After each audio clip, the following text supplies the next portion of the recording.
All right, let's get you the first story that we're tracking, which is, of course, coming in from Bangladesh, where the interim government's chief advisor, Mohammed Yunus, is now busy hosting student movement leaders and religious figures at his official Jamna guest house in Dhaka. On Tuesday, the so-called anti-discrimination student movement convener, Hasina Abdullah, met with Mohammed Yunus amidst the escalating tensions between Bangladesh and India, Hasina told media.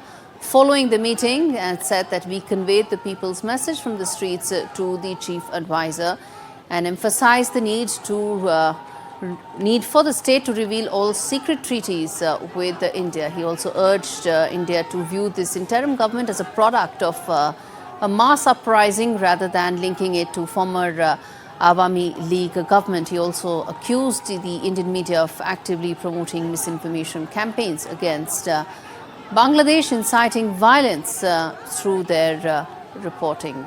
Let's get in a prominent voice on the latest that's unfolding and taking out in Bangladesh. Shafiqul Alam joins me. He is, in fact, the secretary to the advisor of the present government, advisor to the Yunus government and to Mohammed Yunus. Mr. Alam, let me start by asking you that as things are unfolding in Bangladesh, would you not want the situation to become less volatile than what it is right now, even though months have passed right now, but law and order continues to remain a concern? And the question I want to ask you is, what exactly is it that you are doing, your government is doing about this? I think this situation is stable and very much normal here. I don't know what news you are getting in India, but we can see that situation is quite stable here. There is still no legal counsel for the Hindu priest Chinmay Krishnadas is an extremely worrying aspect.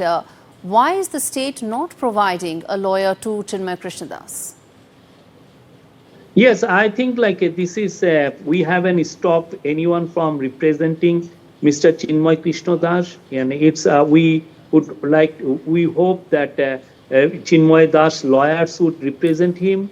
We haven't said anything to him. We haven't stopped him from representing him. I don't know why he didn't appear today.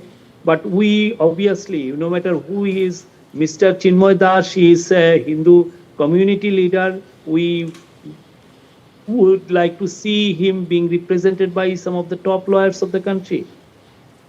All right. The sense one gets is that the government hasn't been able to really arrest the trend of the repeated attacks that are taking place on minorities. How do you comment on this, given the fact that some of those videos, photos and commentary that's been coming in is actually, attacks that are taking place on minorities that continue unabated?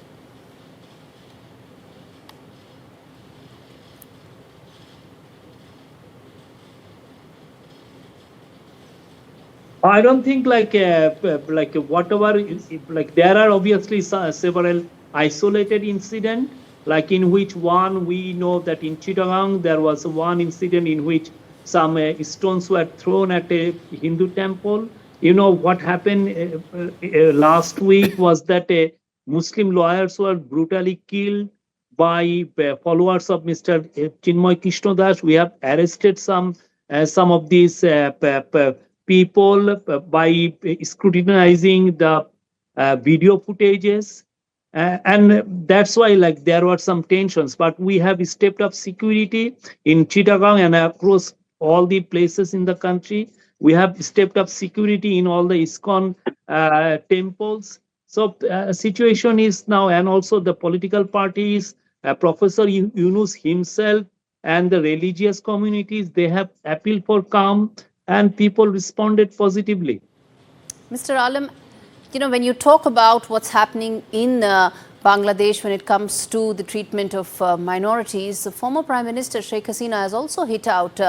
And it's not just about the Hindus, it's about some of the other minority communities as well. Whether you take the Buddhists, the Christians, the Ahmadiyas, Sheikh Hasina has in fact spoken about all of them now being under increased attack and scrutiny by the present government, given how the attacks continue unabated. If you quote her, then she is a mass murderer. She, under her watch, thousands of people were disappeared. Thousands of people were brutally murdered. Even in July, August, she was killing. At her order, the police were killing hundreds of young boys and girls.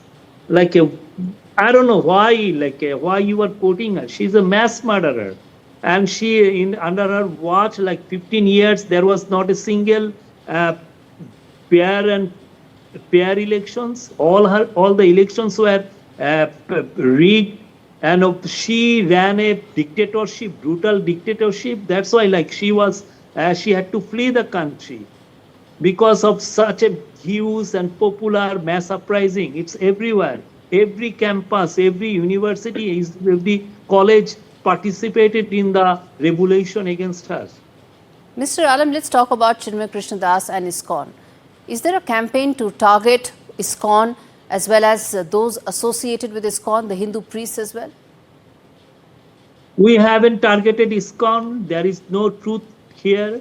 ISKCON is free to preach their religion. ISKCON has runs temple. We know ISKCON also has done some charity works. We haven't said that we are not banning ISKCON. They are free to do whatever they want. We see them as a religious outfit, religious organizations like any other Catholic organization or Protestant organization or Muslim organization or Christian or Buddhist organizations, and we believe in religious right of people. Like and Mr. Krishnadas, Chinmay Krishnadas, has been suspended from ISKCON, I think several months ago, maybe more than 6 months ago.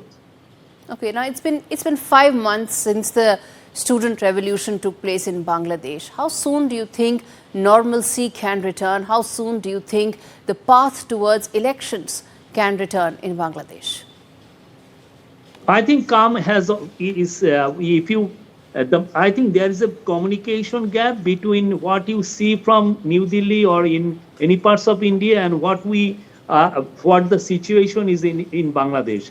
What we expect from you, I know NDTV is a very rich news or a TV station. It can easily send its team, news team, its TV team, like quite a lot. You can send quite a lot of journalists here. You can see the situation here, whether things have stabilized or things are still volatile. You can see it for yourself. We think situation is normal here. We regularly publishing crime data, and which also shows that crimes the situation is as good as it was like last October and November or last year. So I don't know, obviously there are some tensions. There are some, like the murder of the Muslim lawyer obviously triggered some tensions, but our society acted together, and I think things are very much normal right now. And again, I would invite NDTV journalists, come and visit Bangladesh, see for yourself, take the information yourself, talk to the Hindu leaders, talk to the Hindu people, talk to other minorities, talk to like anyone you want to talk, because we see some industrial scale misinformation coming out from Indian media. You just come and see it for yourself. Shafiqul Alam, thanks for taking out the time. Not all of it can be disinformation. Not all of it can be driven by anything but facts. There have been videos, there have been photos, and most importantly, news flow is coming in so very constantly from Bangladesh, giving a sense that all is not well. But appreciate you taking out the time and speaking to NDTV.